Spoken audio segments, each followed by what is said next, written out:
सरकार के कदम से कदम मिलाते हुए आखिरकार बहादुरगढ़ में उद्योगपतियों ने उत्पादन शुरू कर दिया है।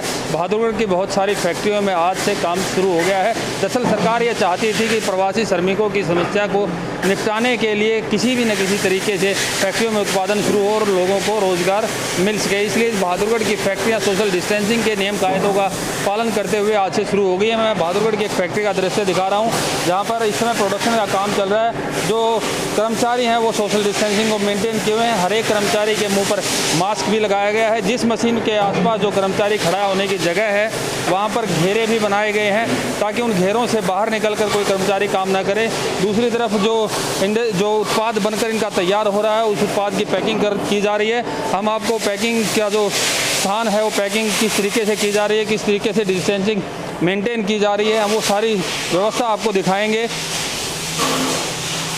ये वो कर्मचारी हैं जो घर जाना चाहते थे लेकिन अब फैक्ट्री में जैसे ही उत्पादन शुरू हुआ है तो ये काम पर लौट आए हैं। आज इनके चेहरों पर भी खुशी है। ये लोग पैकिंग कर रहे हैं। इनसे भी जानेंगे कि जो फैक्ट्रियाँ दोबारा शुरू हुई हैं तो इनके मन में क्या खुशी है। क्या नाम है जी आपका? प्रदीप। फैक्ट्रियाँ काफ़ी लंबे अरसे बाद शुरू हुई हैं। एक बार रोज़गार दोबारा से आपका शुरू कैसा लग रहा है? अच्छा लग रहा है सर। घर जाने की भी तमन्ना थी बहुत सारी? नहीं है, अब काम चल गया तो अब क्यों जाएंगे घर। काम चल गया तो अब यहीं रहेंगे क्योंकि काम के लिए ही ये लोग यहाँ आए थे।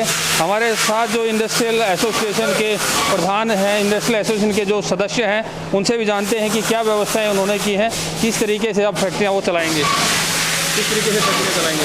आपने अभी फैक्ट्री में स्वयं देखा, बिल्कुल सोशल डिस्टेंसिंग को मेंटेन करते हुए हम लोगों ने काम शुरू करने का प्रयास किया है और क्योंकि सावधानी रखने में ही सबकी हमारी भलाई है।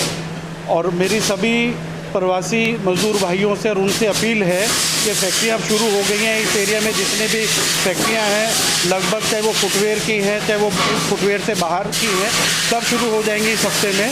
तो वो कृपया करके अब यहीं रुकें, अपने वहाँ ना जाएं। और आपका और हमारा एक सोशल डिस्टेंसिंग के नियम कायदों के तहत फैक्ट्री चलानी है। जो टोटल लेबर आप लोगों की होती थी उसका 40-50% तक आप लोगों को काम पर रख देना, तो कितना मुश्किल है इस तरीके से काम? नहीं, अब तो ये परिस्थिति है, परिस्थिति के अनुसार हमें ढालना पड़ेगा क्योंकि ये तो किसी से बोल के तो महामारी आई नहीं है। तो अब जैसा है उसके हिसाब से हमें करना पड़ेगा। लेकिन किसी तरीके से हम 2 शिफ्ट में 3 शिफ्ट में करके प्रयास करके हम अपना पुराना जो हमारा प्रोडक्शन टारगेट था उसको अचीव करने की कोशिश करें। ऑर्डर्स और सप्लाई में किस तरीके तालमेल है? अभी ऑर्डर और जो सप्लाई है उसमें अभी दिक्कत है क्योंकि बाज़ार नहीं खुले हैं। सिर्फ अभी अगर फुटवेयर में बात करें तो हवाई चप्पल की अभी तक डिमांड है क्योंकि कृषि के अंदर फसल कटाई में उसमें इसकी ज़रूरत रहती है। पर अभी जब जैसे लॉकडाउन ये 18 के बाद हमें उम्मीद है खुल जाएगा, बाज़ार खुल जाएंगे, तब हमारे को लगता है कि हमारा काम सबका चले। सैलरी का बड़ा इशू था, आप लोगों का कहना था कि काम बंद है, कोई प्रोडक्शन हुआ नहीं, बिक्री हुई नहीं, तो सैलरी किस तरीके से दे पाएंगे? तो समाधान हुआ मुख्यमंत्री के साथ बैठे?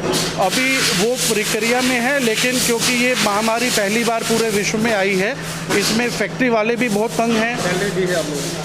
हमने जो हमारे से बन पा रहा है हम कोशिश करके इनको जो है अपनी तरफ से बेस्ट करने का प्रयास कर रहे हैं। वैश्विक महामारी के इस दौर में नुकसान हर किसी को हुआ है। उद्योगों को भी नुकसान हुआ है, डिमांड और सप्लाई में भी डिफरेंसेस आए हैं, लेकिन उद्योगपति सरकार के साथ कदम से कदम मिलाकर चलना चाहते हैं। उद्योगपतियों का कहना है कि जो भी नियम कायदे सोशल डिस्टेंसिंग के बनाए गए हैं उनके मातहत काम करवाया जाएगा। काम इसलिए भी ज़रूरी है क्योंकि प्रवासी श्रमिक अपने घरों को लौट जाएंगे तो वापस इंडस्ट्री को चलने में बड़ा भारी वक्त लग सकता है। प्रवीण कुमार धनखड़, पंजाब केसरी, बहादुरगढ़।